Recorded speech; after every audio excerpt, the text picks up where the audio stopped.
më keq, domethënë, dhe këtu fajtore isha dhe unë, sepse vetëm unë e dija, domethënë që motra do e bënte këtë gjë.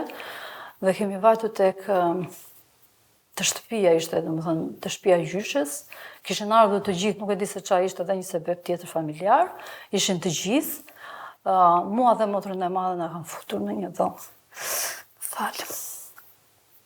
Na kanë futur në një dhomë, daja i vogël me gjithë dajën tjetër.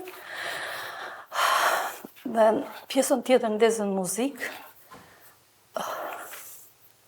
Dhe dhe unë skena, si në për filma, shikoja veten time dhe motrën, domethënë që ikte koka nga një kraj dollapit tek muri dhe nuk isha aq e pafuqishme. Kjo ishte sepse motra ishte me atë çunin, donte ti këtë. Dhe ti sepse ishe dëshmitare dhe përkrase e kësaj. Dhe isha aq e pafuqishme të mbroja veten dhe të mbroja motrën, domethënë. Sa vjeç ishe ti? Të kem qenë 18-19 vjeçe.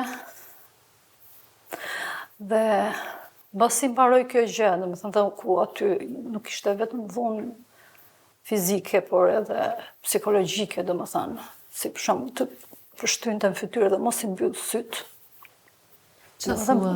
Më shiko kur unë të përshtyj në fytyrë.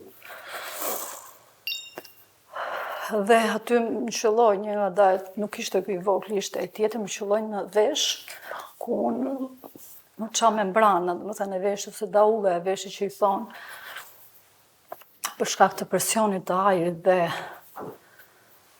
aty mu fik çdo gjë, domethënë gjëja vetëm një zhurmë dhe nuk dëgjoja, më isha totalisht në shok. Mbasi mbaroi kjo na bën edhe një bisedë, siç thash, ajo pjesë e manipulimit, që kjo është për të mirën tuaj, keni gabuar, domethënë na detyron të përqafonim.